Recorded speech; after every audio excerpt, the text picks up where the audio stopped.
잘 들립니까? 예, 잘 들립니다. 예. 우리 기도로서 시작하겠습니다. 함께 주님의 기도를 바치겠습니다. 성부와 성자와 성령의 이름으로 아멘. 하늘에 계신 우리 아버지, 성부와 성자와 성령의 이름으로 아멘.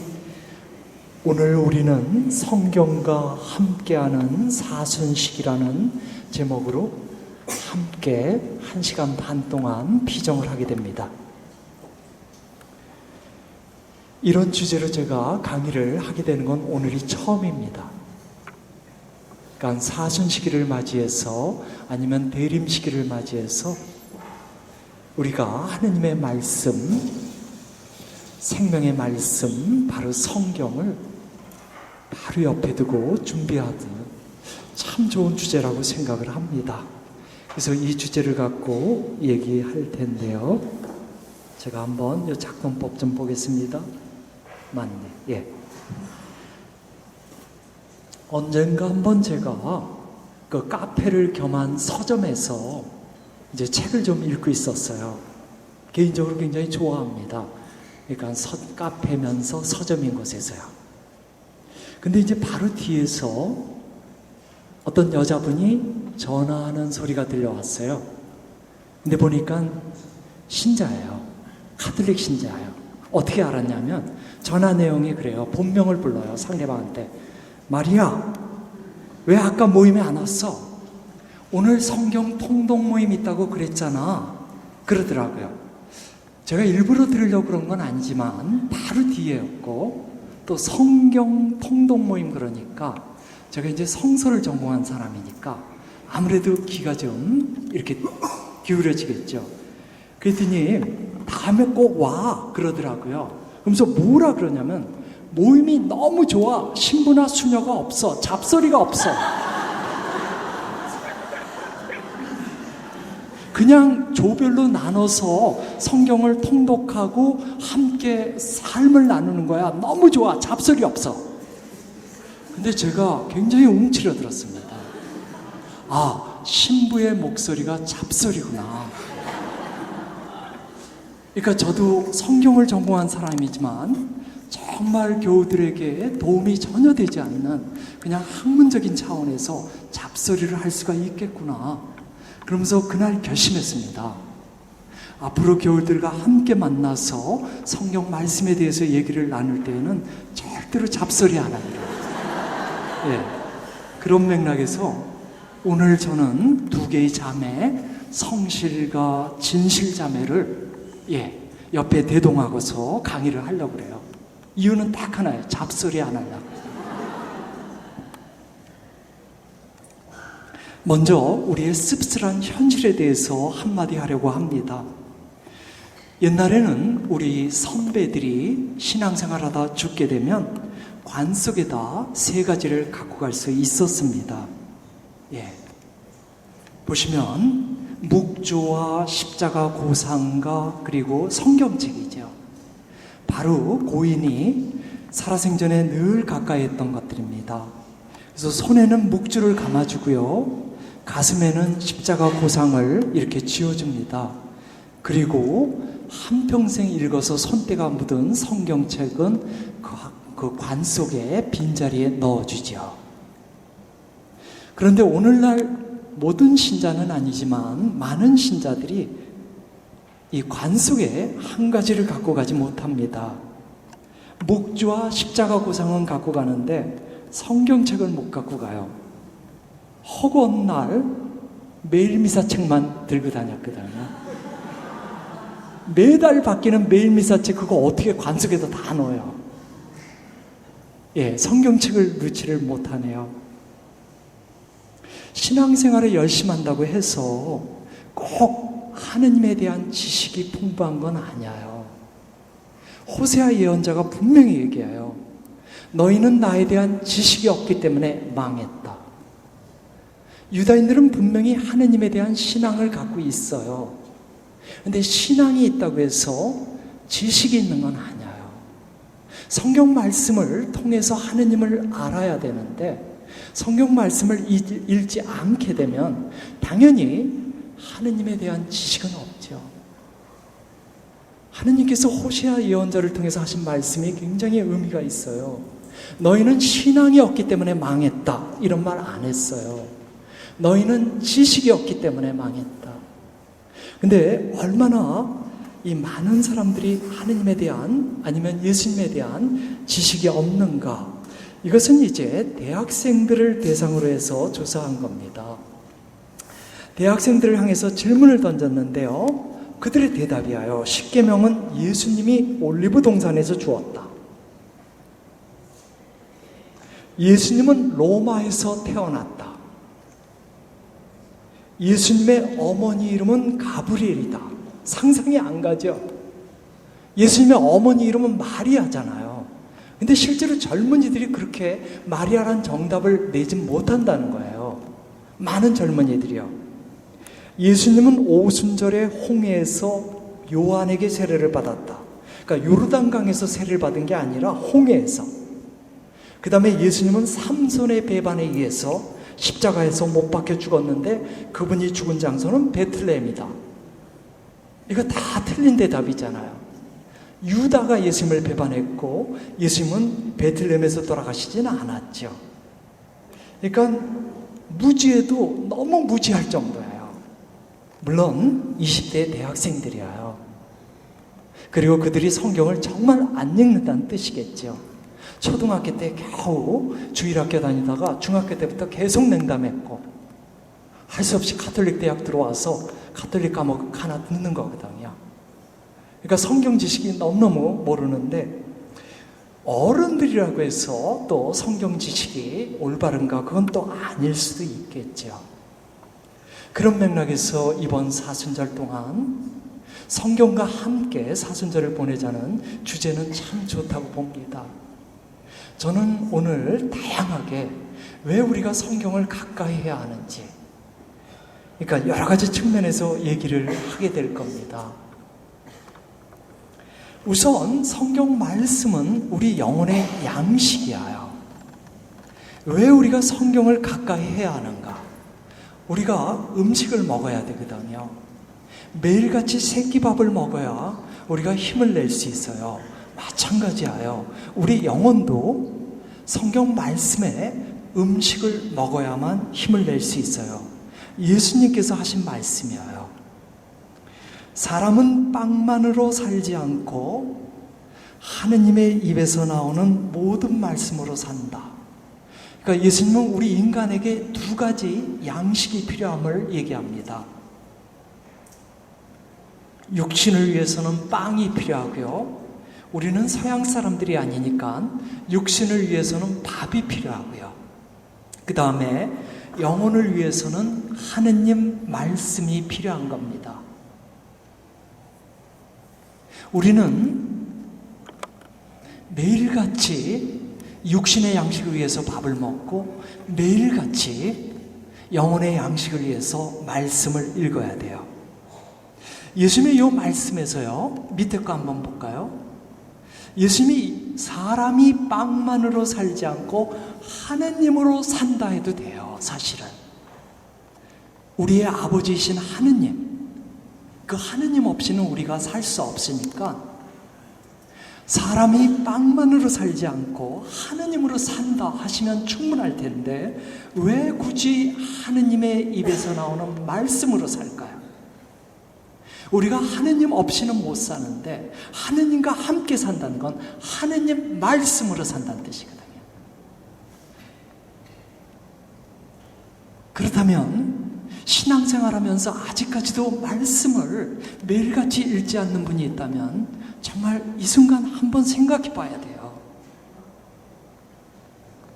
우리가 그냥 세례받고 성사생활만 해서 그 신앙생활이 충분한가? 결코 아니라는 것이죠.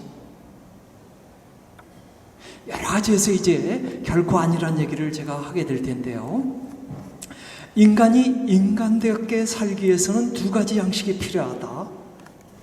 육신을 위해서는 밥이 필요하고 영혼을 위해서는 성경 말씀이 필요하다. 우리 안에 이걸 새겨줘야 합니다. 내가 읽든 안 읽든 떠나서 정말 나에게 필요하다는 건 내가 알려줘야 합니다.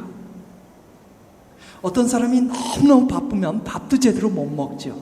그래도 밥을 먹어야 한다는 건 알잖아요. 그래서 정상적인 삶이 이루어지면 밥을 먹잖아요. 마찬가지로 내가 지금 성경 말씀을 안 읽는다 하더라도 나한테 말씀은 매일같이 필요하다는 걸 알려줘야 합니다. 예.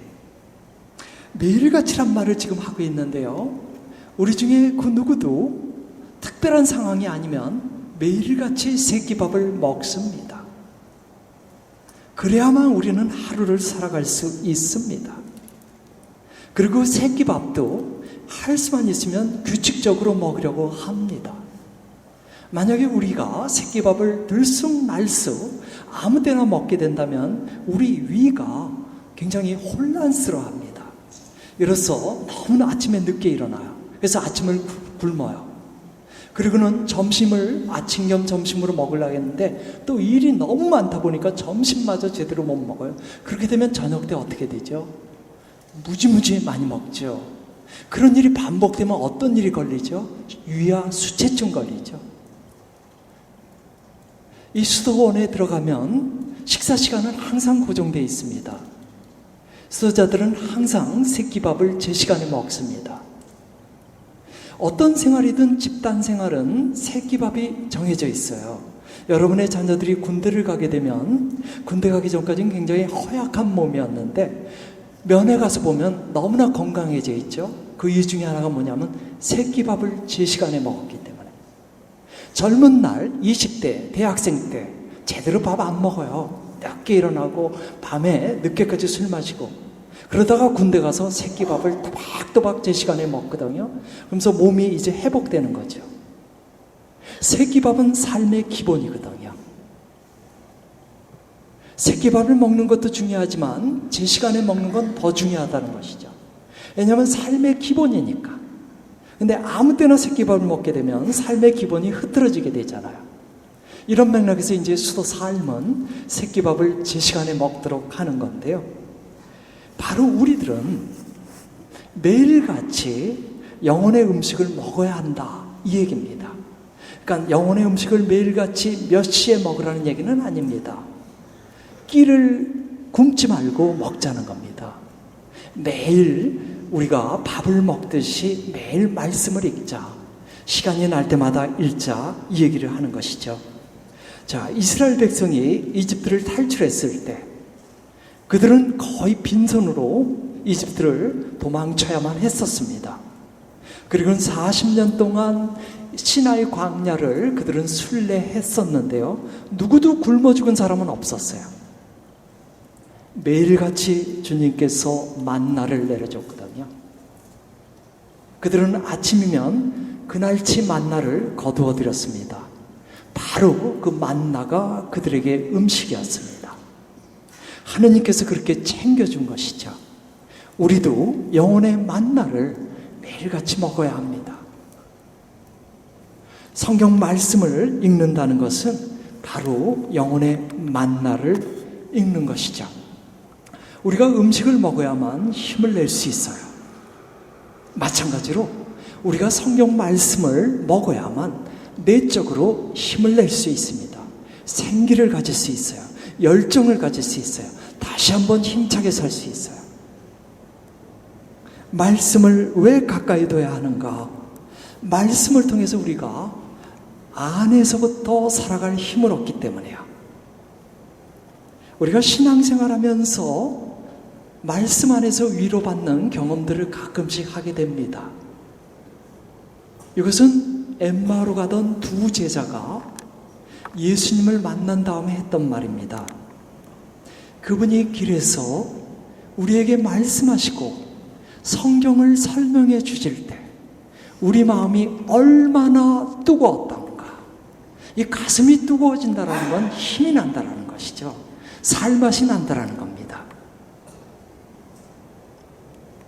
그들은 처음에 예루살렘에서 엠마오로 갈 때는 힘없이 갔습니다. 낙심했었습니다. 하지만 주님을 만나고 주님으로부터 말씀을 듣고 나서 그들은 용기 100배 힘차게 예루살렘으로 돌아가서 다시 제자로서 살아갈 수 있었죠. 이게 말씀이 주는 힘입니다.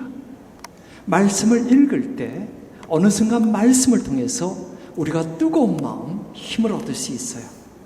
저는 며칠 전에 이제 상당히 좀 지쳐있는 상태에서 내적으로 지쳐있는 거죠. 내적으로 지쳐있는 상태에서 말씀 앞에 큰 위로를 받은 게 있습니다. 예수님이 하신 말씀이에요. 수고하고 짐진 자들아 다 내게로 와라. 와서 내 멍에를 메고 나에게 배워라. 그리고 안식을 얻어라. 그 말씀이 왜 저에게 힘이 됐냐면 이미 저는 지쳐 있었습니다. 지쳐있는 저한테 당신의 짐을 매라는 건 더 지치게 하는 거잖아요. 그런 질문이 퍼뜩 들었습니다. 예수님이 당신의 멍에를 메고 당신의 짐을 지라고 한 사람들은 누구냐면 이미 지쳐있는 사람들이에요. 수고하며 지친 자들아 나에게 오너라. 와서 내 멍에를 메고 내 짐을 나눠라. 이성적으로 얘기하면 이미 나는 지쳐있는데 주님의 멍에를 짐을 또 맨다는 건 더 지치는 건데 그게 아니라는 거죠. 그게 아니라는 것을 그날 이 말씀 앞에서 제가 깨닫게 된 겁니다. 그러니까 잠시 삶의 바쁨 속에서 제가 이제 그분과 함께하는 그분의 멍에를 함께 매는 삶을 좀 놓치고 있다가 당연히 지치는 거죠. 저 혼자 살려면 힘들죠. 근데 그분의 멍에를 매게 되면 이제 나의 짐까지도 그분이 함께 들어주거든요. 마치 어린아이가 혼자 힘으로 걸어갈 때 지치죠. 그런데 아빠가 안아줘요. 하나도 안 지치죠. 그런 식의 삶이죠. 그분은 진실된 말만 하는 분이잖아요. 그런 분이 우리에게 그랬거든요. 수고하며 지친 자들아 나에게 오너라. 와서 내 멍에를 메고 내 짐을 나눠라. 안식을 얻게 되리라. 사실 신앙생활은 어렵지 않습니다. 신앙생활을 벗어난 게 어렵죠. 우리가 주님과 함께하면 그 다음부터 삶은 쉬워져요. 저는 그렇게 며칠 전에 이렇게 말씀 앞에서 위로를 느꼈는데요. 이런 식으로 말씀을 가까이 할 때 우리가 뜻하지 않은 선물들을 주님으로부터 받게 돼요. 그렇게 선물을 받게 되면 우리 안에 힘이 올라와요. 그리고 다시 한번 그분과 이렇게 동행하며 살아가는 그런 삶을 갖게 되고요. 열정이란 단어가 있는데요. 이 그리스 말이 다 깨져 있는데 이 성경에서 열정이란 단어는 엔테오스예요. 엔테오스의 그 의미는 하느님 안에 머문 이 뜻이에요. 근데 이게 영어 단어로는 enthusiasm. 그러니까 앞에 N은 안에, 스스는 하느님을 가리켜요. enthusiasm. 우리가 열정이라 그럽니다. 그 열정이란 단어의 의미가 뭐냐면 하느님 안에 머물러 있음. 근데 아까도 말씀드렸지만 우리는 하느님 없이 살 수 없다고 표현 안 했어요. 하느님의 말씀 없이 살 수 없다. 그러니까 하느님 안에 머문다는 말은 무슨 뜻이냐면 하느님 말씀 안에 머물러 있음. 우리 모두 삶의 열정을 원하죠. 그 열정을 어떻게 얻고 싶으셔요? 말씀 안에 머물러 있을 때. 우리가 말씀을 가까이 하고 말씀을 읽을 때 그는 어느 순간 그분이 초월적인 선물들을 주거든요. 용기를 주거든요. 지혜를 주고요. 힘을 주고요. 지금 보시는 이분은 우리에게는 모두에게 존경을 주는 영감을 주는 빅터 프랭클 박사죠. 이분은 유다인인데요.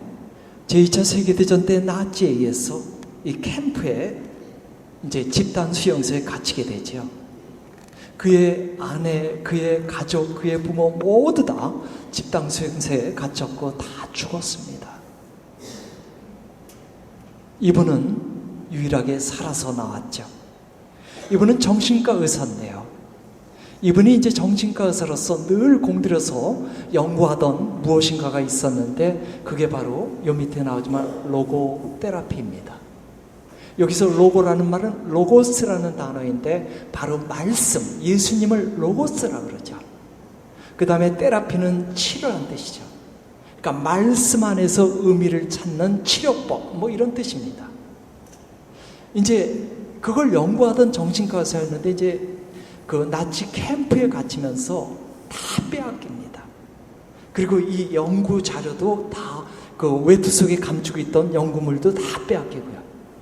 남은 건 이제 뻘거숭이 몸뚱아리밖에 없어요. 그는 철저히 절망합니다. 그래서 이제 죽는 날만 기다리는 것이죠. 근데 이제 그가 그 전에 입고 있던 옷을 다 빼앗기고 나서 앞서 그 가스실에서 죽어간 그 유다인의 옷을 물러받게 돼요. 근데 그 옷을 입으면서 보니까 호주머니 속에 뭔가 쪽지가 하나 들어있는 걸 보게 돼요. 낙심한 그가 그래도 그 호주머니 속에 있는 그 종이는 뭔지 좀 보고 싶어서 꺼냈어요. 그랬더니 바로 성경 구절이었어요. 이미 죽어버린 그 한 유다인이 저 성경 구절을 매일같이 읽으면서 살았던 것이겠죠. 너 이스라엘아 들어라. 우리의 하느님은 주님이시다. 주님 한 분뿐이시다. 마음을 다 기울이고 정성을 다 바치고 힘을 다 쏟아 너의 하느님 야훼를 사랑하여라. 이 성경 말씀을 그가 읽으면서 다시금 살아갈 의미를 찾게 돼요. 인간이 왜 창조되었는가? 어떤 상황에서도 하느님을 찬미하기 위해서, 하느님을 경외하기 위해서 바로 그런 차원에서 의미를 회복한 것이죠. 그래서 프랭클이 이 말씀 앞에서 다시 살아갈 힘을 얻게 되면서 이렇게 고백합니다. 우리 인생의 어떤 험악한 처지에서도 우리가 삶의 의미를 찾을 수만 있다면 우리는 살아갈 힘을 갖는다. 왜 살아야 하는지 이유를 가진 사람은 어떻게든 고통스러운 처지를 견디면서 살아갈 수 있다. 그래서 그는 그 나치 아우슈비츠 수용소에서 왜 살아야 하는지 이유를 갖게 된 사람이었고요. 그런 이유를 갖게 되었기 때문에 결국은 살아서 나옵니다. 엔테오스라는 말, 우리는 열정으로 번역하는데 그 단어의 의미는 하느님 안에 머물러 있음. 그는 아우슈비츠 수용소에서 하느님 말씀 안에, 저 말씀 안에 머물러 있었거든요. 생명력을 잃지 않은 겁니다. 결국은 살아서 나온 거죠. 저는 아침마다 눈 뜨면 어떤 말씀 하나를 항상 기억하면서 그 말씀 앞에서 하루 삶을 봉헌합니다. 그 말씀은 좀 전에 이 말씀입니다. 매일같이 아침에 제일 먼저 기억하는 게 저 말씀입니다. 그러니까 저는 하루 삶의 기초를 저 말씀에 두고 있습니다. 굳이 이렇게 제 얘기를 하는 이유는 우리가 말씀을 가까이 한다는 게 뭔가, 말씀을 매일같이 읽는다는 게 뭔가를 좀 더 잘 전달하고 싶어서 제 얘기를 하는 것 뿐입니다. 그래서 저는 이제 매일같이 직역한 성경 말씀을 저에게 들려줍니다. 너 이스라엘아 들어라. 너 토마스야 들어라. 우리의 하느님은 주님이시다. 주님 한 분뿐이시다. 온 마음을 다하고 온 목숨을 다하고 온 생각을 다하고 온 힘을 다해서 그분을 오늘 하루 종일 사랑하여라. 좀 전에 얘기한 건 제가 직역한 겁니다. 히브리 성경을요. 우리가 성경 말씀 앞에 머물러 있을 때 어떤 삶의 자리에서도 결국은 삶의 의미를 찾게 됩니다. 다시 얘기하면 열정을 갖게 되는 것이죠. 누구나 살다 보면 어려움을 겪게 되지요. 삶이 뒤죽박죽 되는 경우가 많습니다. 그럴 때마다 말씀 앞에서 다시 우리 삶의 질서를 되찾는 것이죠. 제가 아는 한 자매는 이제 굉장히 섬세한 분인데 아무래도 삶의 아픔 속에서 늘 근심과 걱정이 많습니다. 그리고 두려움도 크고요. 그럴 때마다 스스로에게 뭘 들려주냐면 시편 23장 말씀을 들려줘요. 천천히 들려줍니다. 주님은 나의 목자, 아쉬울 것 없노라. 그러면서 들려주면서 마음속에 이미지를 상상시켜 줍니다, 이분이. 그래서 파란 풀밭, 맑게 흘러가는 시냇물, 편안한 언덕, 그리고 바로 옆에 계신 착한 목자 예수님. 그러면서 자신의 불안했던 마음을 평화롭게 만들어주는 거죠. 단순히 이것이 그 자매의 한 노력이 아닙니다. 그분이 그렇게 할 때 벌써 말씀이 갖고 있는 힘이 그분의 마음을 변화시키거든요. 말씀은 힘을 갖고 있어요. 이제 좀 이따 더 자세히 설명할 거예요. 말씀 자체가 힘을 갖고 있다는 거예요. 제가 좀 전에 대학생들이 얼마나 성경 지식이 없는가, 다시 얘기하면 성경 말씀을 안 읽는가 이 얘기를 했었는데 그 중에 한 사람이 저입니다. 저는 어려서부터 신앙생활을 했습니다. 오늘은 제 얘기를 좀 하기로 했다고 그랬죠, 좀 전에. 그러니까 때로는 자랑처럼 들릴지 모르지만 저는 군대 포함해서 주일 미사를 빠진 게 2번밖에 없습니다. 군대를 포함해서 해요. 대단한 겁니다, 이거. 네, 오늘 잘난 척 좀 할게요. 그런데 저는 23살까지 한 번도 성경을 읽은 적이 없습니다. 한 번도요. 주일 미사 빠진 적이 없어요. 군대 가서 딱 2번 빠졌어요. 그게 전부예요. 근데 성경은 읽은 적 없어요. 신앙생활 가능합니다. 성경을 읽지 않아도 신앙생활은 가능합니다. 제가 샘플입니다. 성경을 읽어야 한다는 어떤 생각도 없었고, 주일학교에서 선생님이나 수녀님이 그런 말을 한 적도 없었고, 그냥 미사에만 참석하면 돼요. 그러니 23년 동안 딱 2번 빠진 거예요, 미사. 그렇지만 이게 전부는 아니죠. 아무튼 제가 군대에서 말년에, 제대 말년에 처음으로 성경을 읽게 돼요. 이게 하느님 섭리야. 제대 말년이 되면 우리 남자들은 다 알지만 그냥 할 일이 없어요. 밖에 나가서 노동하는 일도 없고 훈련받는 일도 없어요. 그러면 아침부터 저녁까지 뒹굴고 잠만 자요. 그럼 얼마나 지겹고 심심합니까? 뭐가 읽을 책이 있으면 읽어야 될 텐데 읽을 책도 없어요. 하도 읽어서 달달달달 다 외워요. 근데 유일하게 안 읽은 책이 그 내무반 서고에 있어요. 성경책이에요. 맨날 있었는데 한 번도 안 읽는데 그날은 진짜 미치겠어요. 너무 지겨우니까 성경책을 손으로 뻗어서 읽었어요. 그러니까 지겹고 심심해서 읽은 겁니다, 솔직히. 그래갖고는 무작위로 펼쳤는데 바로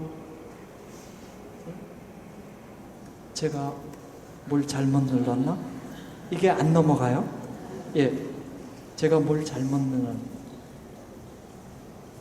뭔가?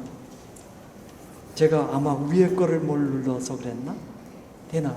예, 이 성경 구절이었어요. 씨 뿌리는 자의 피위하여. 그냥 무작위로 펼쳤는데 이게 제가 제 인생에서 처음으로 23살 때 읽은 말씀이에요. 그분의 은총이죠. 근데 이 말씀이 들어온 겁니다. 특별히 어떤 부분이 들어왔냐면 가시덤불에 떨어진 씨앗. 가시덤불에 떨어진 씨앗이 가시에 의해서 숨이 막혔다는 내용이 굉장히 저한테 크게 왔습니다. 저는 하여튼 그날부터 해서 제대하는 그날까지 제 입에서는 대중가요가 입에 나온 적은 없습니다. 매일같이 성가만 불렀습니다. 완전히 주님을 말씀 안에서 만났던 거죠. 어쩌면 그때 제가 처음으로 주님의 제자가 된 순간이었을 겁니다. 그 전까지 저는 예수쟁이예요. 예수님을 주님으로 고백하는 세례받은 예수쟁이. 하지만 제자는 아니었어요. 근데 그날 제자가 된 거죠. 이렇게 얘기하는 이유가 있습니다. 주님께서 그랬거든요. 너희가 내 말 안에 머무르면 참으로 나의 제자가 된다. 이 말은 뒤집어서 얘기하면 너희가 내 말을 읽지 않으면, 너희가 내 말 안에 머무르지 않으면 아직은 제자가 아니다. 그런 뜻이거든요. 우리가 세례받았다고 해서 자동적으로 그분의 제자가 되는 건 아니에요. 예수님이 승천하시면서 사도들에게 명령합니다.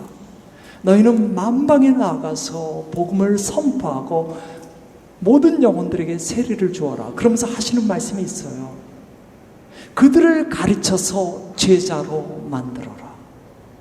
말씀을 통해서 가르침을 주어서 제자로 만들어라. 자동적으로 제자가 되는 것은 아니라는 것이죠. 태초부터 말씀이었던 바로 그 예수님, 그 예수님을 우리가 잘 알려면은 그분의 말씀, 성경 말씀을 읽어야 된다라는 뜻이겠죠.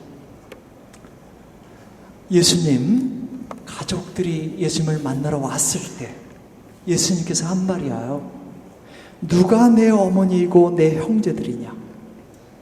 내 어머니와 내 형제들은 하느님의 말씀을 듣고 실행하는 사람들이다. 그러니까 성경 말씀이 얼마나 우리에게 중요한가를 알려주는 거죠.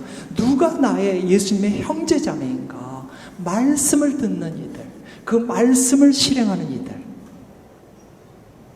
우리가 뭔가 하느님의 뜻을 실천하려면 말씀을 읽어야겠죠. 말씀 속에 그분의 뜻이 들어있으니까요.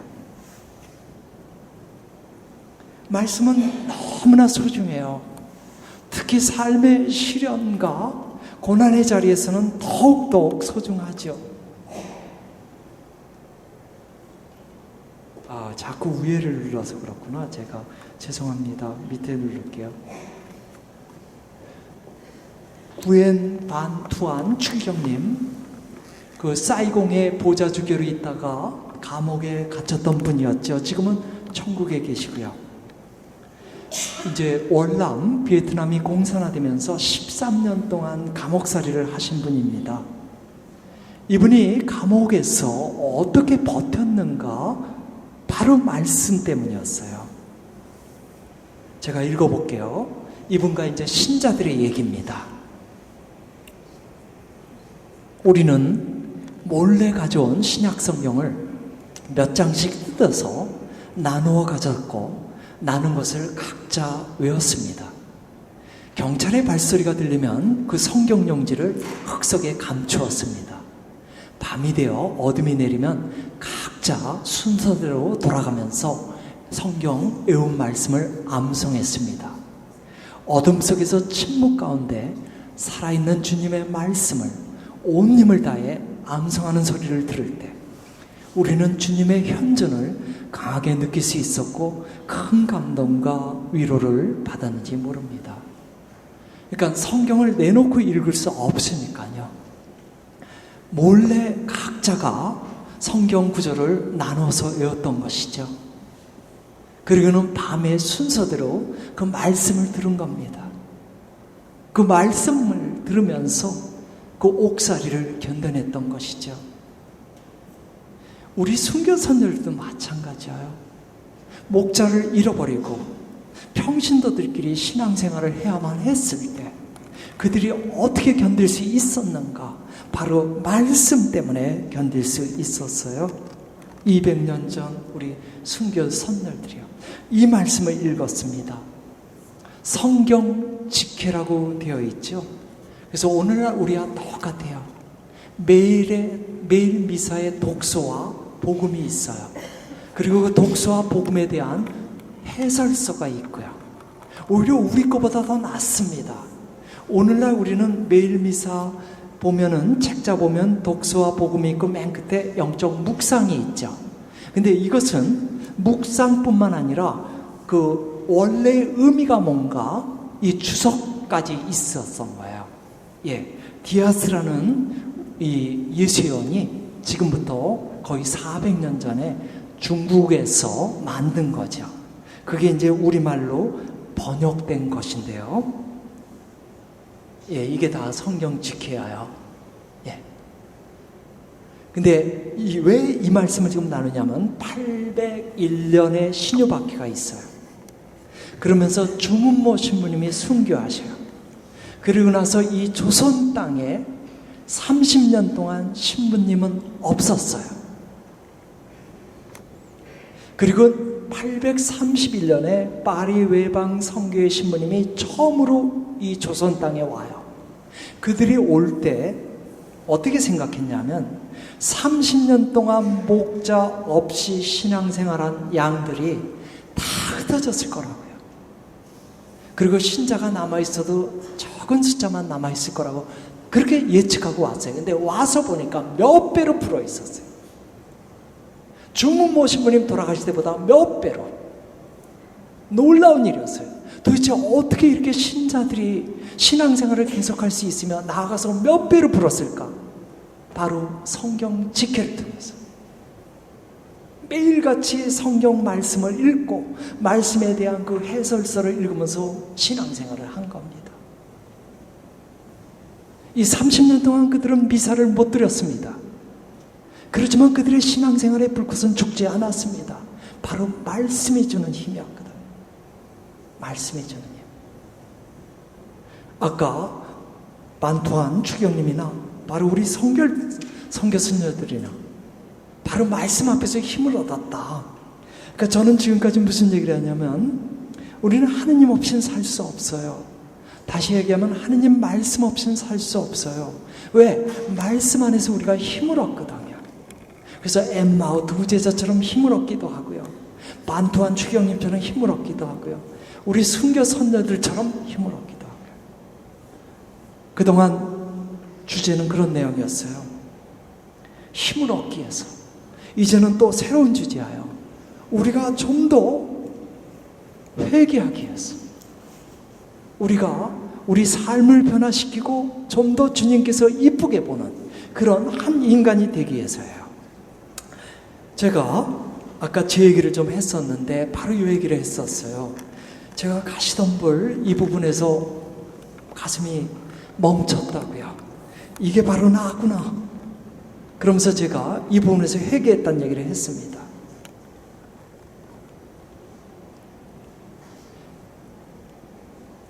우리가 회개하기 위해서 변화하기 위해서는 말씀 앞에서 도전을 받아야 합니다.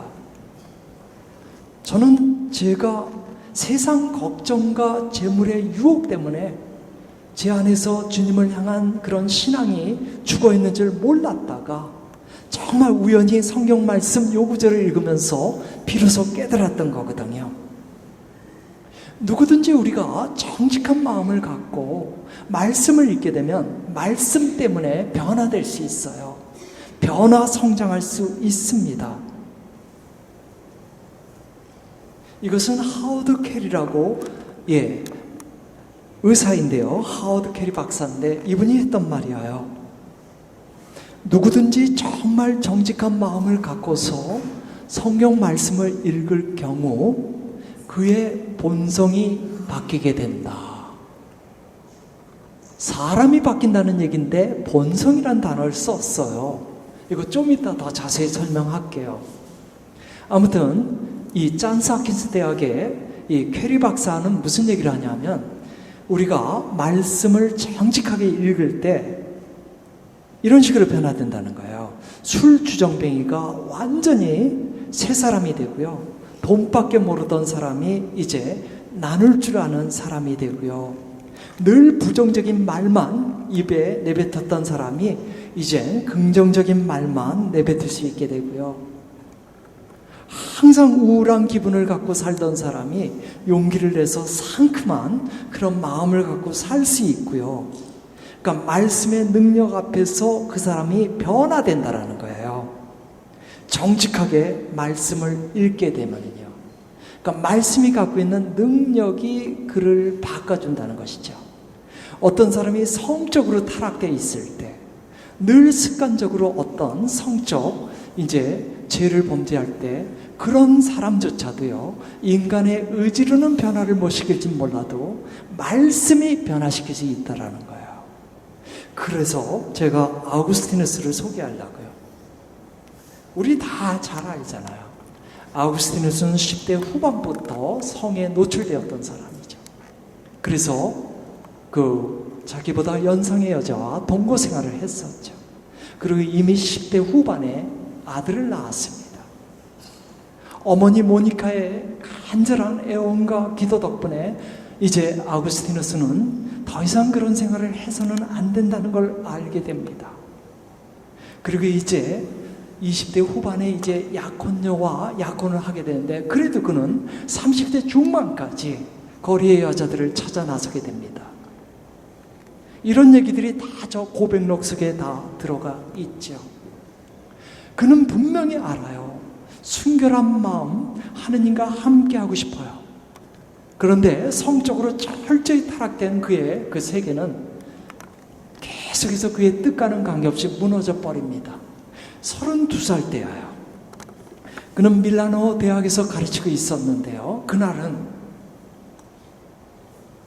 그가 너무 괴로워서, 같은 문제예요. 성적인 순결을 갖지 못하는 그 상태 때문에 너무너무 괴로워서 이제 정원 마당에서 앉아서 울고 있었습니다. 그가 울고 있었어요.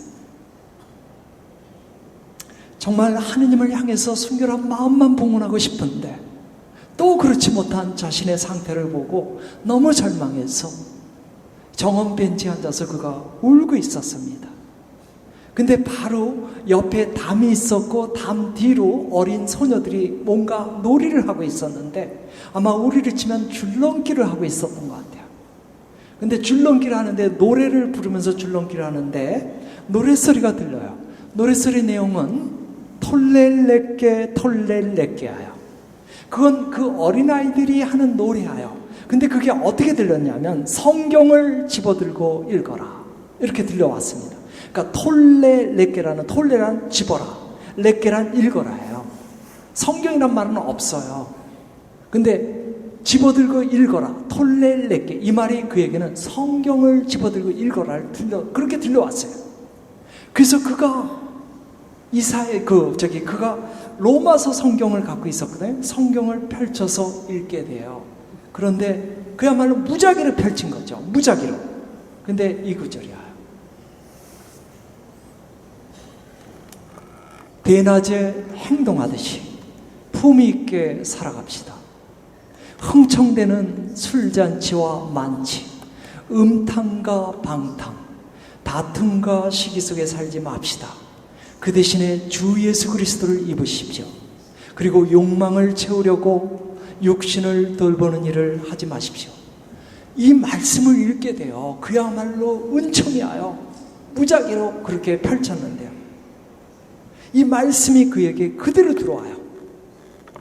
가시덤불에 떨어진 씨앗이 저에게 들어온 거와 비슷한 케이스죠. 물론 제가 아우구스티누스 성인에게 비교하면 안 됩니다. 그냥 예를 들고자 해서. 그러면서 그가 그 순간에 변화가 돼요. 그래서 이렇게 얘기해요. 나는 어떤 것도 필요하지 않다. 이 성경 구절의 마지막에서 좀 전에 바로 그 로마서 말씀, 즉시 밝은 빛이 내 마음에 넘쳤고 의심의 모든 어두움은 사라져버렸기 때문이다. 이게 말씀의 능력입니다. 우리 중에 누군가가 자신의 안에 있는 무질서한 모습 때문에 변화되기를 원한다면 그냥 의지적으로 노력하지 마시고, 그런 노력이 필요하지만 그보다 더 중요한 건 말씀이에요. 말씀 앞에 굴복하고 내어막히고 나를 변화시켜 주기를 의탁해야 돼요. 말씀의 능력이 필요하거든요.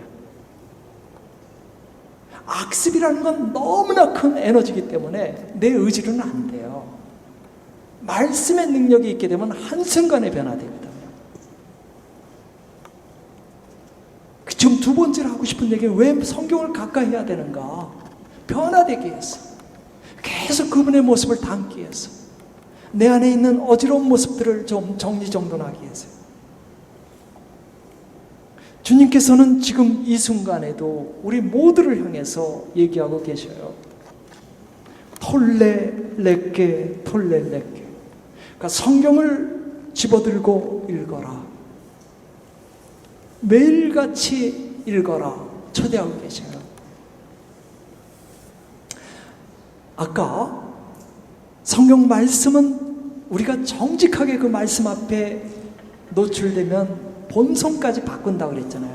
이 부분 제가 지금 또 설명하려고 그래요. 정말일까? 우리 그런 말 하잖아요. 인간의 기질은 안 바뀌어. 원판 불변의 법칙. 인간의 성품은 안 바뀌어. 이렇게 얘기하잖아요. 말씀 앞에서는 아니에요. 그냥 우리 인간 사회에서 심리적 차원에서 맞아요. 인간은 안 바뀌어요. 그러나 내가 말씀 앞에 정직하게 서 있으면 바뀌어요. 말씀의 능력이 얼마나 가공한가를 보여주는 거죠. 증거를 보여드릴게요. 이거 우리에게 아주 익숙한 말이에요. 비와 눈은 하늘에서 내려와요. 하느님께서 내리는 비와 눈이죠. 그러면 땅을 적시고 기름지게 합니다. 그래서 제가 세 번째 줄부터 읽을게요. 이처럼 하느님의 얘기, 하느님이 하시는 말씀. 이처럼 내 입에서 나가는 나의 말도 나에게 헛되이 돌아오지 않고 반드시 내가 뜻하는 바를 이루며 내가 내린 사명을 완수하고야 한다. 이 말씀은 우리에게 익숙한 말씀이에요. 근데 이 말씀 바로 다음에 나오는 말씀이 뭔가 놀랍게도 우리의 성품이 바뀐다는 말씀이에요. 이 말씀이 바로 다음 말씀이에요. 가시덤불 대신에 방백나무가 올라오고 쇠기풀 대신에 도금냥나무가 올라오리라. 어떻게 가시덤불에 말씀의 비가 내린다고 해서 가시덤불이 바뀔 수가 있어요. 근데 바뀐다는 거예요. 이런 식으로요. 우리 본성이 가시덤불이라고 생각해 봐요. 여기에 말씀의 비가 내려요. 그러면 방백나무로 바뀌어요. 하느님께서 하신 말씀이야. 하느님께서.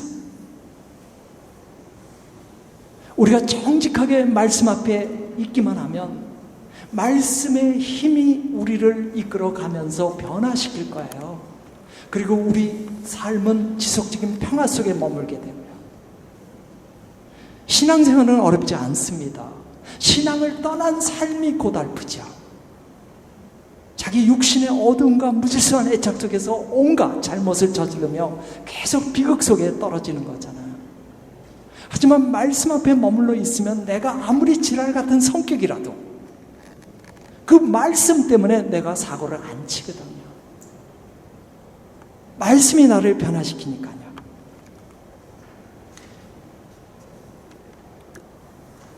그래서 말씀의 능력을 한번 제가 또 읽어볼게요. 성경은 전부가 하느님의 계시로 이루어진 책으로서 진리를 가르치고 잘못을 책망하고 허물을 고쳐주고 올바르게 사는 훈련을 시키는 데 유익한 책입니다. 이 책으로 하느님의 일꾼은 모든 선한 일을 할 수 있는 자격과 준비를 갖추게 됩니다. 말씀이 어떤 힘을 갖고 있는지를 지금 보여주는 거죠. 제가 이 시계가 없어서 12시 10분에 끝나는 거죠. 그렇죠? 그래서 12시 5분 되면 저한테 손 좀 들어주실래요?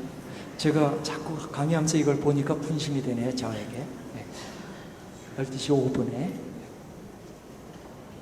5분에. 말씀을 가까이 두는 이유는 말씀 때문에 힘을 받으니까, 영혼의 음식을 얻고 힘이 나니까, 또 말씀을 가까이 하게 되면 우리가 변화할 수 있으니까.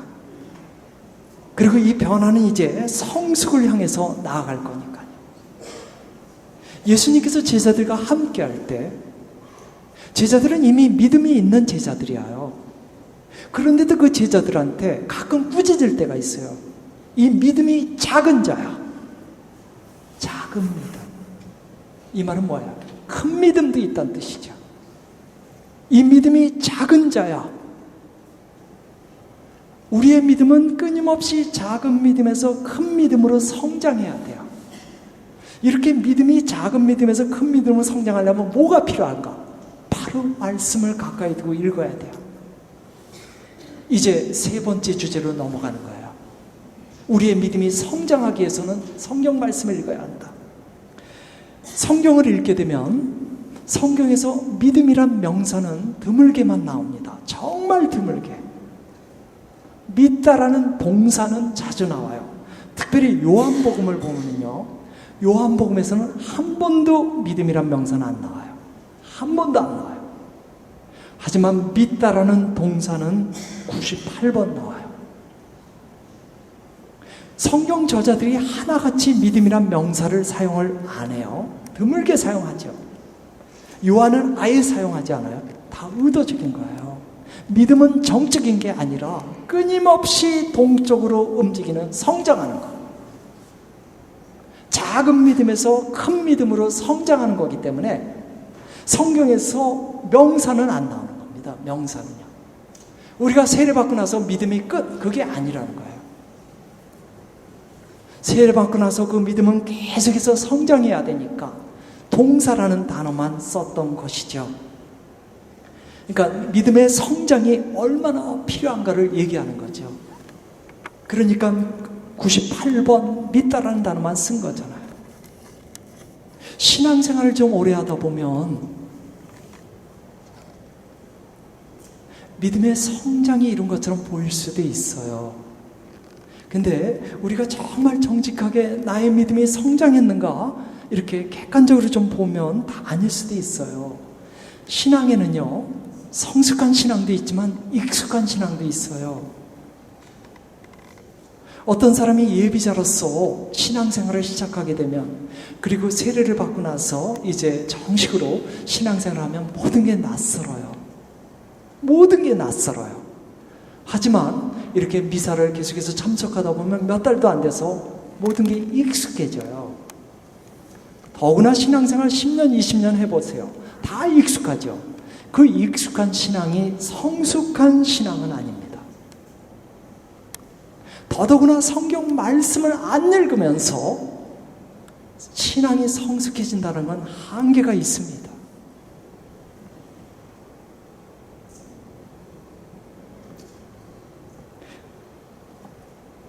아까도 제가 2번이나 사용했던 저의 개인적인 깨달음을 준 이 말씀에서 씨 뿌리는 자의 비유에서 이 밑에 보면 3번째 줄부터 그러나 어떤 것들은 좋은 땅에 떨어져 열매를 맺었는데 어떤 것은 30배, 어떤 것은 60배, 어떤 것은 100배 이렇게 나오죠. 여기서 씨앗은 말씀이에요. 이건 말씀이에요. 우리 모두가 마음의 밭을 갖고 있고요. 그 마음의 밭에 씨앗이 떨어지는데 그게 말씀이에요. 성경 말씀. 제가 방금 전에 뭐라 그랬냐면 신앙 성장이 성경을 읽지 않고 가능한가? 지금 이게 예수님이 하신 말씀이거든요. 말씀의 씨앗이 나에게 떨어져서 내 안에서 30배, 60배, 100배가 커야 되거든요. 말씀을 읽어야 씨앗이 떨어지죠. 이건 논리적으로도 너무 맞는 얘기잖아요. 말씀을 안 읽으면 씨앗이 떨어질 이유가 없죠. 씨앗이 떨어질 때 어떤 사람은 30배, 어떤 사람은 60배, 어떤 사람은 100배라는 거죠. 우리가 말씀을 아무리 바빠도 읽을 수 있어요. 예를 들어서 지하철을 타고 출퇴근하시는 분이라면 지하철 안에서 스마트폰으로 인터넷 신문을 볼 수도 있지만 말씀을 읽을 수 있어요. 만약에 자가용으로 출근한다면 그 자가용에 있는 라디오로 뉴스를 들을 수도 있지만 말씀을 들을 수도 있어요. 요즘은 우리가 신앙생활을 할 수 있도록 말씀을 들을 수 있도록 다 귀에 들려오는 말씀이 있거든요. 사실 생각해 보세요. 우리가 지하철 안에서 맨날 인터넷으로 신문이나 다른 걸 보면서 5년 동안 했을 때와 매일같이 지하철 안에서 5년 안에 말씀을 읽을 때와 어떤 게 우리에게 영혼에 유익할까요? 그 인터넷 봐봤자거든요. 맨날 같이. 하지만 말씀함에 머물러 있으면 좀 전에 얘기한 것처럼 힘을 얻을 수 있고요. 변화될 수 있고요. 말씀이 우리에게 능력을 주거든요. 성경은 성경을 읽는 이와 함께 성장한다. 이것은 성서학자였던 그레고리오 교황이 한 말입니다. 성경은 것은 성경을 읽는 이와 함께 성장한다. 보시는 이분은 미국 분입니다. 왈레스 루이스. 이분은 문필가예요. 이분은 그리스도교 신자들을 싫어합니다. 왜냐하면 사이비 교단이라고 생각해요. 근데 이 사람에게 돈이 많은 친구가 있었어요. 그 친구도 무신론자예요.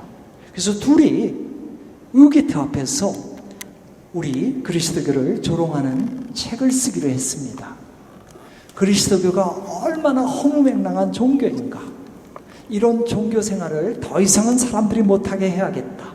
그래서 이 사람이 문필 능력이 있기 때문에 많은 자료들을 수집해서 그리스도교를 이제 공격하기로 한 거죠. 그래서 이 사람이 이스라엘도 가게 되고요. 성경도 읽게 됩니다. 그 이유는 딱 하나입니다. 우리를 조롱하기 위해서요. 그래서 많은 자료들을 모으면서 이제 비판적인 글을 쓰기 시작했는데, 그러다가 이 사람이 성경 앞에서 완전히 신자가 돼버려요. 말씀의 능력 앞에서. 이 사람은 정직하게 읽은 것도 아니에요. 삐딱한 시선에서 읽었는데 그 삐딱한 시선조차도 말씀의 능력 앞에서 무력해진 거예요. 그래서 그는 그동안 모았던 자료를 버리기가 너무 아까워서 그리스도교를 공격하기 위해서 썼던 자료들을 반대로 그리스도교를 옹호하는 자료를 씁니다. 그가 쓴 책은 이겁니다. 배너입니다. 배너는 영화로도 나왔죠. 예, 왈레스는 180도 완전히 딴 사람이 돼버려요. 말씀 앞에서 그렇게 된 거죠. 우리에게 익숙한 분 한 분 있어요. 안토니 블룸 대주교님. 이분이 쓴 책 중에 저 두 권의 책이 굉장히 유명하죠. 기도의 체험, 살아있는 기도. 근데 이분은 젊은 날 신자가 아니었어요. 이분은 공산당원이었습니다. 그래서 그리스도교를 너무너무 미워했어요. 근데 굉장히 명석한 사람이에요. 그래서 이 사람은 왈레스하고 똑같이 그리스도교를 조목조목 공격해서 더 이상은 그리스도교가 이 땅에 뿌리를 못 내리도록 하기로 작정했어요. 그래서 이제 그리스도를 공격하기 위해서 우선 좀 성경을 좀 읽어야 되잖아요. 그래서 예수님에 대해서 공격해야 되니까 복음서를 읽기로 했는데요. 시간이 아까워요. 그래서 마테오, 루카, 요한복음은 안 읽기로 합니다. 마르코 복음이 제일 짧으니까 마르코 복음을 택해요. 그것을 읽고 나서 자신에게 명석한 지혜와 함께, 지능과 함께 공격하게. 근데 마르코 복음을 읽다가요, 신앙의 눈이 열려요. 그래갖고는 다시 읽게 돼요. 두 번째 읽고 나서 신자가 돼버려요. 좀 전에 제가 소개한 기도의 체험에 보면 나와요. 이 내용이. 내가 어떻게 해서 신자가 되었는가. 자, 지금 왈레스도 그렇고 안토니 블룸도 그렇고 이 사람들은 삐딱한 마음으로 읽었던 사람들이에요. 근데도 읽으면서 사람이 바뀌어요. 어떻게 해서 그게 가능하죠? 말씀 자체가 능력이 있으니까. 더더구나 우리가 선한 마음으로 그분께 의탁하면서 말씀을 읽으면서 도움을 청하면 말씀의 능력이 당연히 도와주죠. 당연히 도와주죠. 말씀이 힘을 갖고 있다는 말은 우리가 성경을 읽을 때 우리가 읽는 게 아니라 말씀이 나를 읽도록 해야 된다는 뜻이에요. 그게 또 정직한 태도고요. 그러니까 내가 사실 성경을 읽지만 사실 나는 성경 앞에 내가 서 있는 거예요.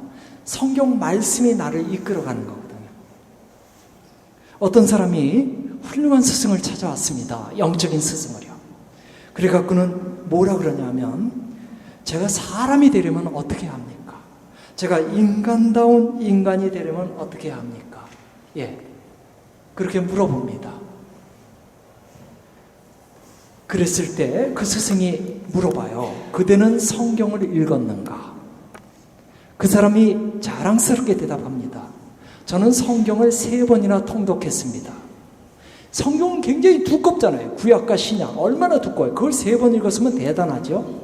근데 스승이 뭐라 그러냐면 아주 딱딱한 어조로 그대가 성경을 3번이나 읽었다고? 그럼 성경이 그대를 몇 번이나 읽었는가? 그러니까 우리가 성경을 읽을 때 성경이 나를 읽도록 해야 돼요. 제가 구체적으로 예를 들어볼게요. 자, 부자 청년의 비유가 있어요. 예수님께서 부자 청년을 사랑스럽게 보시면서 그래요. 모든 것을 가난한 이들에게 나눠주고 너는 나를 따르라. 그랬을 때 부자 청년이 슬픈 얼굴이 돼서 돌아가요. 예수님을 따라가지 않아요. 그러면 그 부분에서 나는 어떤가 이렇게 질문하는 게 바로 성경이 나를 읽는 거예요. 혹시나 나도 움켜쥐는 건 없는가? 주님이 나를 따르라 초대해서 내가 그분을 따라가고 있는데 지금 이 순간 내가 이 말씀을 읽고 있는데 주님께서 나와 함께 하자고 하는데 내가 움켜쥐고 있는 건 없는가? 또 다른 예를 들어볼게요. 이제 우리가 언젠가 착한 사마리아인의 비유를 읽게 돼요. 근데 예수님께서 그 사마리아인의 비유를 들려주면서 자, 강도를 만난 사람의 이웃은 누구냐고 물어봐요. 말씀에 나와요. 그럼 거기서 나도 물어보는 거예요.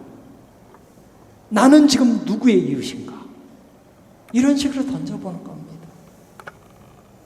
그러니까 성경이 나에게 질문할 수 있도록 내가 열어주는 겁니다. 나는 누구의 이웃인가? 고통을 겪고 있는 그런 사람들의 이웃인가? 아니면 외면하는 그런 사람들의 이웃인가? 예.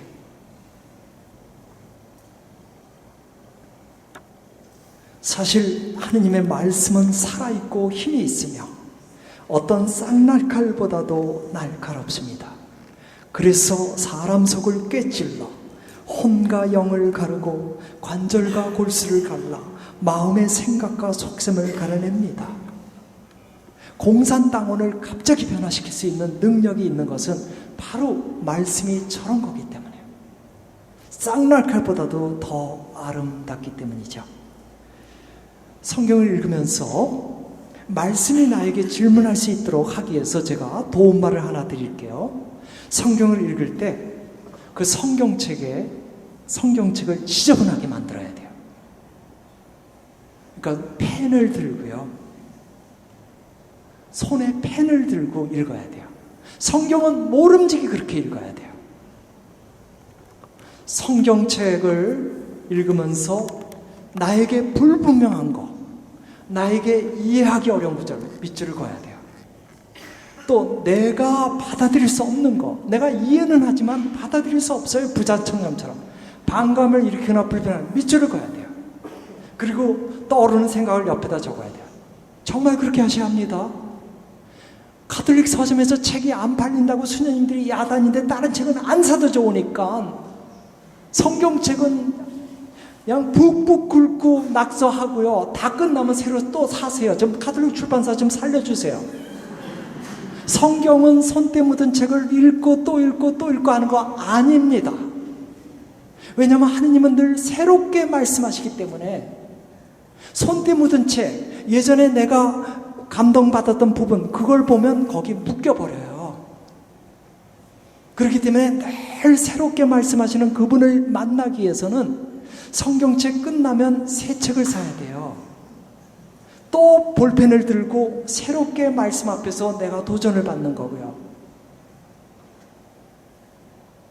예, 말씀 성경은 낙서하는 거예요. 무슨 낙서인지는 아시겠죠? 자, 반감을 일으킨다, 불편하게 느껴진다. 이건 내가 아직은 준비가 안 된 거거든요. 그러면 내가 왜 이렇게 반감을 일으키는지 볼 수 있잖아요. 내가 움켜쥐는 게 뭔지를 볼 수 있잖아요. 그러면 아직은 내가 움켜질 수밖에 없는 사정이겠죠. 그럼 그분의 도움을 청할 수라도 있잖아요. 그 다음에 내가 불분명하거나 이해하기 어렵다면 옆에 있는 사람에게 물어볼 수도 있잖아요. 아니면 요즘에는 웬만해서는 그 인터넷 들어가서도 성경 도움을 받을 수 있거든요. 쳐볼 수 있거든요. 내가 이해하지 못하는 부분, 그럼 답이 나오거든요. 그래도 알기 어려우면 때로는 성서를 전무한 사람한테 물어볼 수도 있잖아요. 아니면 성경 공부반에 갈 수도 있고요. 중요한 건 그겁니다. 성경을 그냥 읽는 게 아니라 읽으면서 밑줄을 긋고 적어야 한다는 거.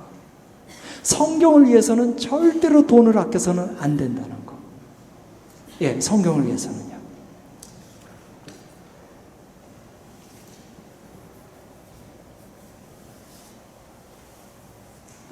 히에로니모스, 예로니모라고도 하죠. 옛날에 제롬 성인이라고도 했고요. 그분이 한 말이 하여 성경을 모르는 것은 그리스도를 모르는 것이다. 바로 이 부분이에요. 우리가 성경을 읽지 않고도 신앙생활을 할 수 있습니다. 하지만 예수님을 향한 우리의 사랑, 그리고 예수님을 향한 우리의 봉헌은 한계가 있습니다. 우리가 그분을 알면 아는 만큼 더 사랑할 수 있고, 더 사랑하기 때문에 그분을 더 잘 섬길 수 있어요. 근데 우리가 그분을 몰라요. 왜 모르는가 하면 그냥 신앙생활만 하지 성경은 안 읽거든요. 성경을 읽어야, 복음서를 읽어야 그분에 대해서 알 수 있거든요. 그분이 무슨 가르침을 줬는지, 그분이 어떤 삶을 살았는지, 그분이 제자들에게 명령한 것이 뭔지. 우리가 미술관에 가면은요, 미술 관람을 하는 사람은 두 부류예요. 한 부류는요, 그림 앞에서 연신 감탄하면서 떠날 줄 모르고요, 다른 한 부류는 그냥 휙휙휙 끝나요. 왜 그렇죠? 그림에 대해서 아는 사람은 머물러 있어요. 그림에 대해서 모르는 사람은 그냥 끝장이에요. 그래도 그림 구경한 거예요. 미술관 갔다 온 거예요. 우리가 신앙생활 하면서 그냥 그렇게 휙 지나가듯이, 미술관 지나가듯이 할 수도 있어요. 그렇지만 기왕의 신앙생활인데 그분을 더 많이 알면 좋잖아요. 우리가 사랑하는 그분이니까. 그분이 어떤 분인지를 알아야 되잖아요. 단순히 우리를 십자가에서 죄에서 구원한 분, 그걸로 끝일 수는 없잖아요. 그분의 인생관, 그분의 삶의 원칙들, 이런 것들은 다 성경에 나오거든. 알아야만 사랑할 수 있다는 건 제 얘기를 갖고 할 수 있어요. 저는 성서를 전공한 사람인데, 저는 로마에서 석사학위를 했습니다. 그리고 박사학위는 미국에서 했는데요. 저는 로마에서 성서학 석사학위 할 때 바오로에 대한 과목은 들은 적이 없습니다.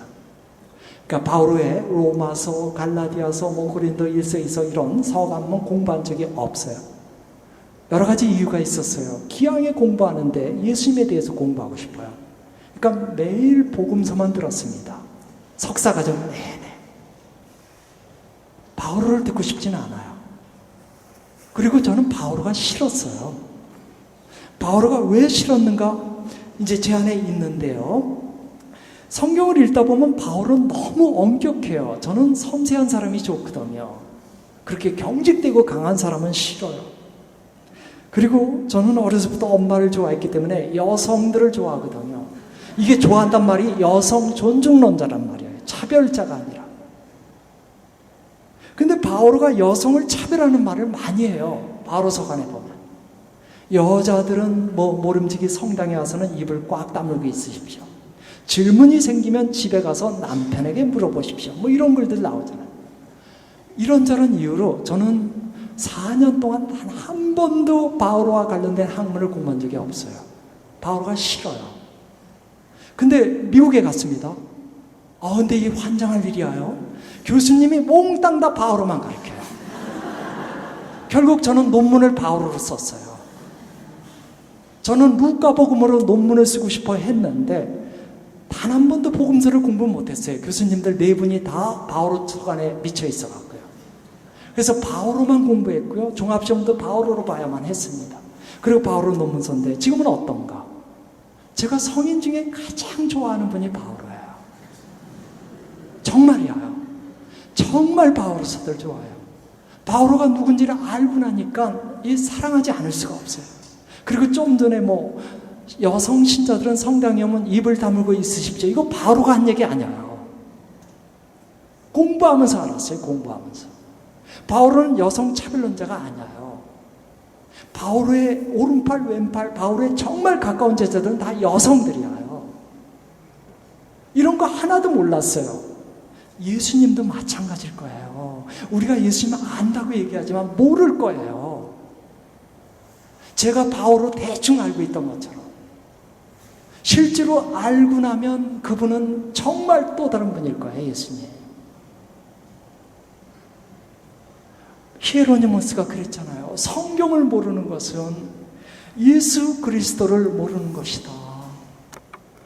우리가 그분을 믿을 수는 있어요. 하지만 모르는 그분을 믿는 거예요. 모르는 그분. 계속해서 히에로니모스가 한 말 볼게요. 성경을 사랑하십시오. 그러면 성경은 당신을 보호할 겁니다. 이건 설명됐잖아요. 아까 능력, 말씀의 능력. 성경을 흠모하십시오. 그러면 성경은 당신을 감싸 안을 겁니다. 말씀이 우리의 삶을 평화로 이끌어갈 거예요. 말씀이 우리의 삶을 그분에게서 늘 동행하도록 해줄 거예요. 그리고 특별히 어떤 말씀을 품에 안는 거 중요해요. 우리가 이제 매일같이 성경 말씀을 읽지만 그걸 떠나서라도 제가 아까 그랬어요. 저는 아침에 일어나면 제일 먼저 너 이스라엘아, 너 토마스야 들어라. 너의 하느님은 한 분이신 주님이시다. 온 마음을 다하고 온 힘을 다해 그걸 품는다 그랬죠. 그런 식으로 어떤 말씀을 내 것으로 품는 건 필요해요. 그래서 하루를 살면서 자주 내 안에 있는 그 말씀을 의지하는 거예요. 그러니까 성경을 늘 읽는 것도 중요하지만 어떤 말씀을 완전히 내 안에 내 말씀으로 만들어버리는 거예요. 아까 제가 소개했던 어떤 자매, 늘 걱정이 많았던 자매, 시편 23장에 의지한다 그랬죠. 그런 식이에요. 그래서 또 다른 분을 좀 소개하고 싶은데요. 이분이에요. 데이비드 리빙스턴. 이분은 아프리카의 복음 선교를 위해서 자신의 청춘을 바친 분이죠.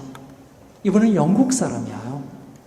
이분이 16년 만에 처음으로 영국에 잠시 돌아왔을 때 영국 전 국민이 열광했었습니다.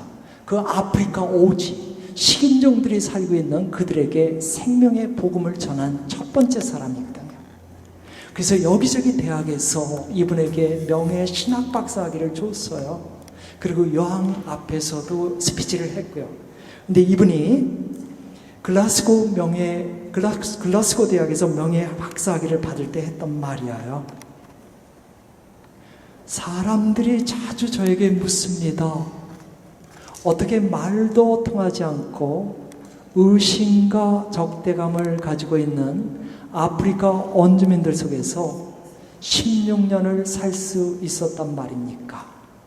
그럼 저는 마테오복음 맨 마지막 말씀을 철저히 믿으면서 살 수 있었습니다 라고 응답합니다. 그러니까 그는 항상 마테오복음 마지막 말씀을 가슴에 품고 있었어요. 마테오복음 마지막 말씀 이겁니다. 내가 세상 끝날까지 언제나 너희와 함께 있겠다.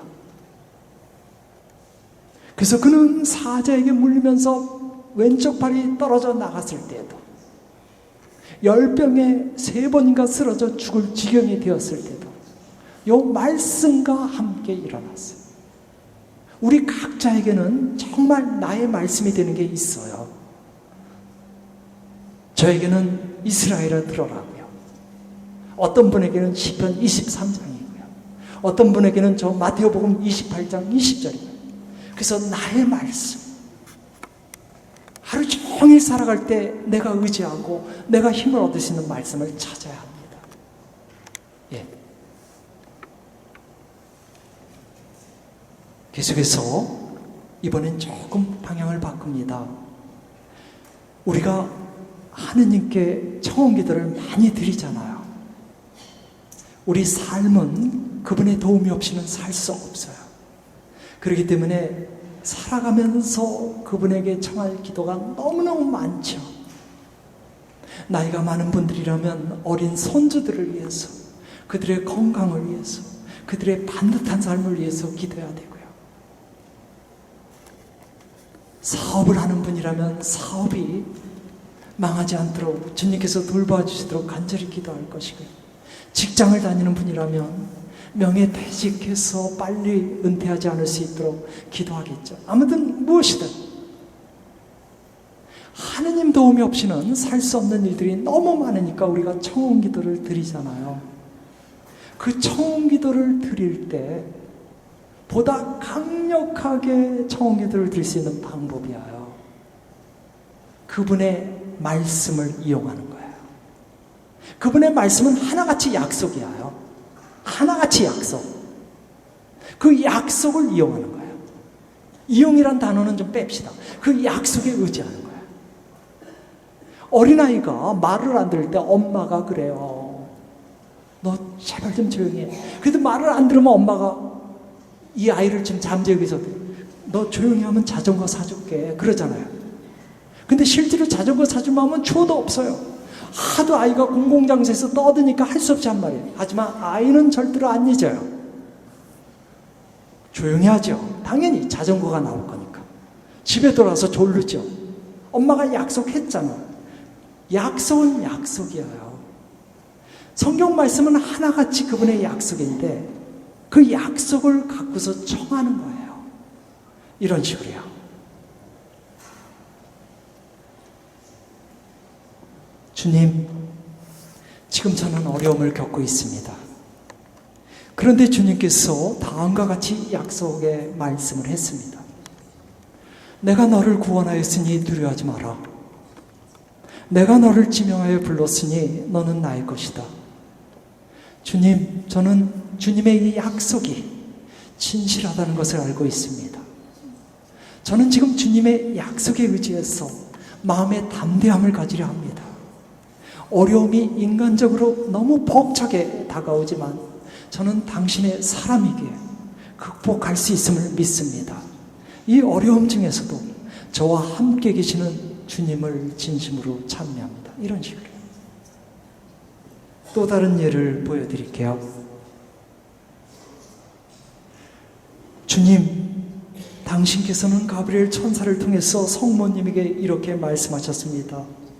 하느님께 불가능한 일은 없다.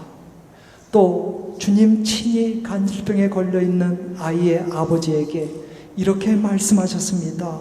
하실 수 있으면이 무슨 말이냐. 믿는 이에게는 모든 것이 가능하다. 주님, 제가 오랜 세월 갖고 온 저의 악습으로 인해 너무나 자주 당신께 범죄하고 있습니다. 저를 단단히 얽매고 있는 이 죄의 사슬을 제 힘으로 끊을 수 없습니다. 하지만 주님께서는 어떤 불가능도 없사옵니다. 그러니 저 또한 성모님의 믿음을 갖고서 당신께서 저의 이 죄의 사슬을 끊어줄 것임을 믿게 하소서. 또 당신의 그러한 역사에 제가 믿음으로 응답하게 하소서. 그러니까 제가 예를 드리는 겁니다.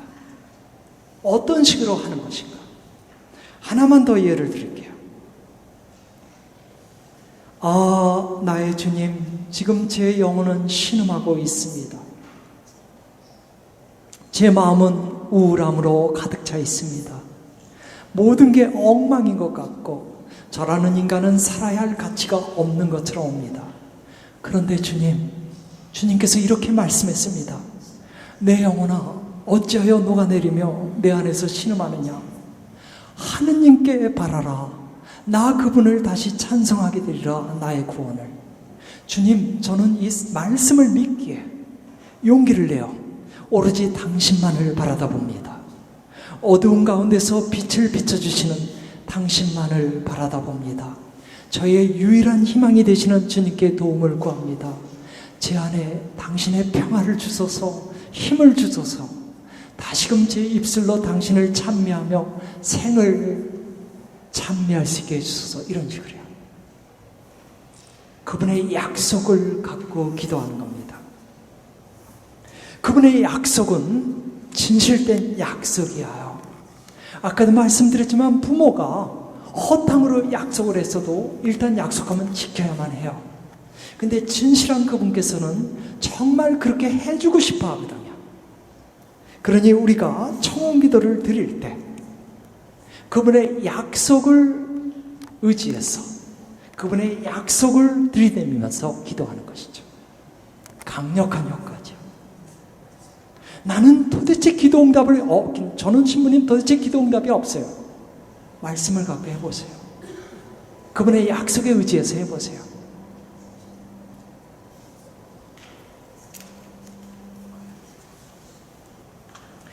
우리가 살다 보면 매일같이 물론 성경을 읽어야죠. 영혼의 음식이니까. 하지만 어떤 경우에는 강제 급식을 할 경우가 있어야 합니다. 단어가 굉장히 좀 강하죠. 집중 금식이라고 했어요. 성경 말씀에 집중 급식이 필요하다. 예.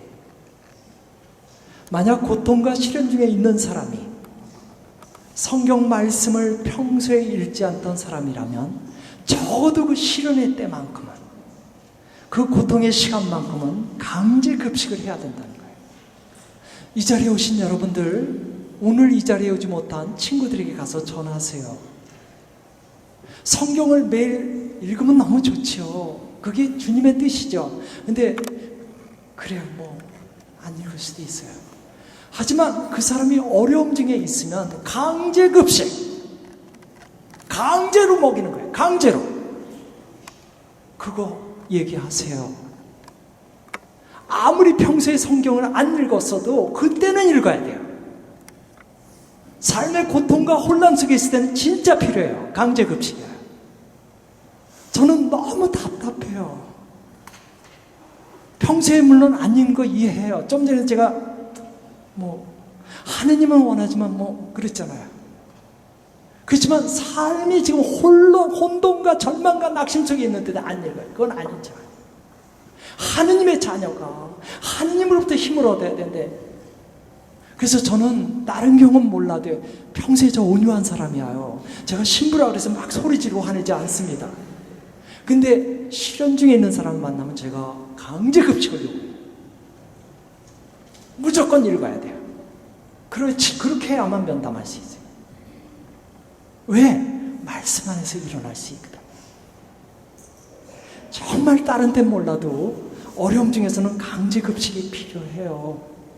저희 수도원에서는 이제 사제로서 살아가는, 수도자로서 살아가는 이 회원들 중에 누군가가 흔들릴 수 있잖아요. 보따리를 몇 번 싸거든요, 저희들의 소망은 딱 하나예요.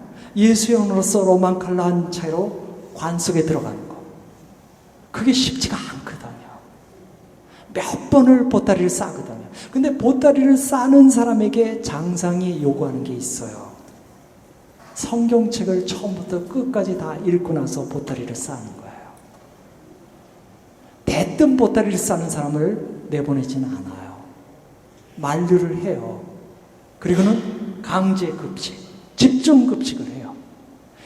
적어도 구약성경 창세기부터 신약성경 요한복음까지 끝까지 다 읽은 다음에 그러면 나가도 좋다.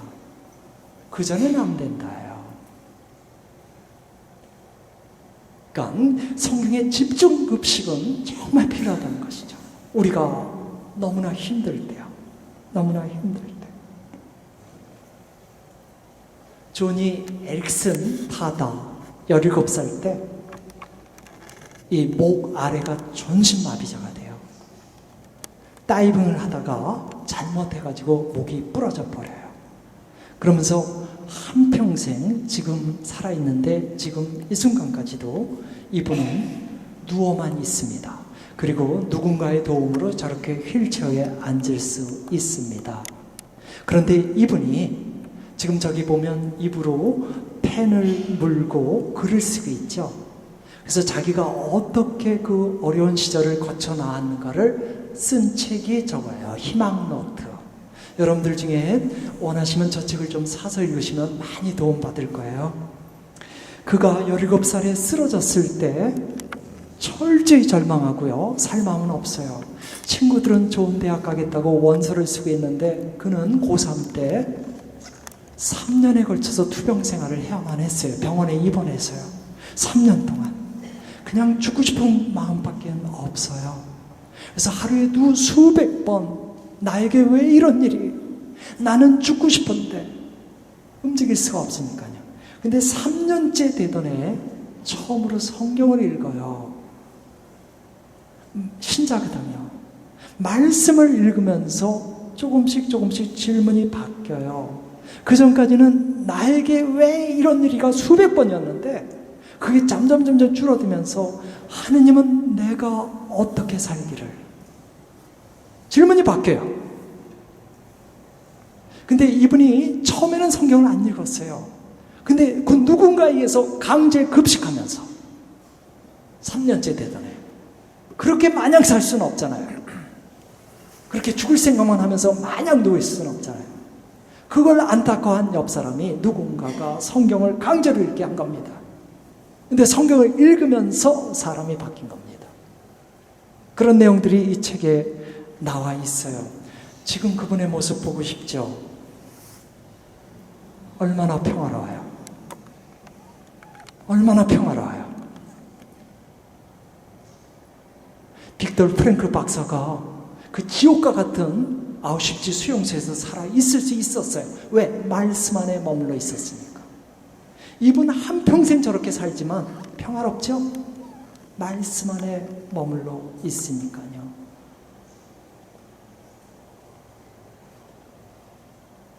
성경에 대한 무지는 가파른 벼랑이며 깊은 심연이다.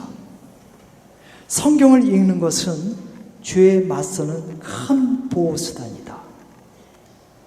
그러니까 성경을 읽을 때 우리는 보호받을 수 있지만 성경을 읽지 않게 되면 언제 떨어질지 모르는 그런 가파른 벼랑을 걷는 거나 마찬가지예요.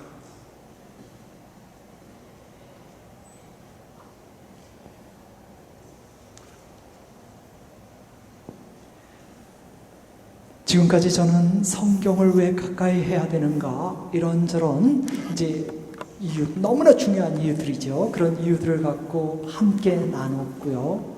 그 다음에는 이제 하느님께 기도할 때, 청원기도 드릴 때 그분의 말씀과 함께 기도하는 것은 정말 좋다 이런 얘기를 했고요. 그 다음에 삶에서 특히 어려울 때는 강제급식 성경을 읽어야만 한다. 그리고 그런 날은 하루 종일 읽으셔야 돼요. 강제급식이라는 건 찔끔 먹는 게 아니에요. 계속 읽는 겁니다. 눈물 속에, 아픔 속에, 한숨 속에서 강제급식이에요. 강제란 단어를 계속 기억해야 돼요. 너무 힘들면 읽고 싶은 마음 없어요. 너무 힘들면 힘이 없거든요. 일어날 마음도 없거든요. 그러니까 강제죠. 강제급식. 예. 그 다음부터는, 지금부터는 좀 다른 얘기를 하려고 그래요. 이제 5분 남아서. 성경 통독과 관련해서 얘기하려고요. 우리가 이제 본당 안에서 성서 40주간, 성서 100주간 뭐 이런 식으로 해서 통독하는 그런 모임이 있습니다. 근데 개인적으로도 할 수 있는데요. 개인적으로. 성경 통독에서 가장 문제가 되는 것은 시작 부분이에요. 우선 구약 성경을 처음 읽을 때 우리에게 가장 어려움을 주는 것은 레위기예요. 레위기. 창세기 재밌어요. 탈출기 재밌어요. 거기까지예요. 그 다음에 레위기를 읽게 되면 이 뭐 제사를 드릴 때는 몇 시에 일어나서 뭐 어떻게 해야 되고 옷은 무슨 식으로 해야 되고 뭐 정결법은 또 어떤 식으로, 우리하고는 아무 관계도 없는 그런 의례법, 정결법이 나오는데요. 인내하면서 읽어요. 그래도 2페이지, 3페이지 지나면 너무 힘들어요. 성경 통독을 처음 하시는 분이라면 레위기는 넘어가세요. 아니, 통독을 하기 위해서예요. 하기 위해서. 레위기를 언제 읽을 거냐? 다 읽고 나서. 다 읽고 마지막으로 읽으라는 거예요. 그러니까 구약 성경을 읽을 때 우리에게 커다란 장애물은 레위기니까 레위기를 통과하는데, 그래도 그냥 통과하는 게 너무 좀 찜찜하면 레위기 19장 18절만 읽으세요. 왜냐하면 레위기 전체를 한마디로 압축한 게 레위기 19장 18절이에요. 내 이웃을 내 자신처럼 사랑하라. 가장 큰 계명 중에 하나가 그게 핵심이거든요. 그래서 레위기 19장 18절만 읽고 통과하세요. 그러면 나머지는 또 재밌어요. 그 다음에 신약성경이죠. 신약성경 펼치면 또 장애물이 나타나요. 예수님의 족보가 나오는데 발음하기도 어려운 유다인들의 이름이 줄줄이 사탕으로 해서 한 3페이지 나와요. 너무 힘들어요. 그래도 인내하면서 읽으면 좋고요. 힘드시면 통과하세요. 그 부분. 어느 부분부터 읽냐면 그리하여 성모 마리아에게서 예수가 태어났다. 그렇다고 해서 읽지 말란 얘기가 아니에요. 제 말은 마태복음 끝까지 다 읽은 다음에 그 족보를 읽으세요. 그러니까 저는 정말 도와주고 싶은 마음으로 하는 말이야. 무시하란 뜻이 아니에요. 좋은 마음으로 시작했는데 우리가 굴복해요. 많은 사람들이 굴복해요. 레위기에서 굴복하고 신약성경 족보에서 굴복해요. 그래서 나머지 너무나 좋은 말씀들을 다 못 읽게 돼요. 이거 친구들한테도 알려주세요. 하느님은 우리가 인간의 어떤 어려움을 무시하기를 원하지 않거든요. 나중에 다 읽을 때는 저절로 읽을 수 있어요. 레위기와 족보를요. 예, 이제 끝났습니다. 예, 기도로서 끝내겠습니다. 성부와 성자와 성령의 이름으로 주님, 저희를 위해서 매일같이 영혼의 양식을 주시는 주님, 그리고 그 말씀 안에서 순전히 저희들을 위해서 약속을 주신 주님, 저희들이 이 약속의 말씀과 가까이 하면서 순례 여정을 걸을 수 있도록 이끌어 주옵소서. 저희들을 변화시켜 주옵소서. 당신의 사람으로 살아갈 수 있게 해 주옵시고, 당신을 사랑하며 이웃을 사랑하며 세상을 사랑하며 살아가는 그런 선한 존재가 될 수 있도록 그렇게 변화시켜 주옵소서. 말씀의 능력으로 저희 삶을 지켜 주옵소서. 예수님의 이름으로 비나이다. 성부와 성자와 성령의 이름으로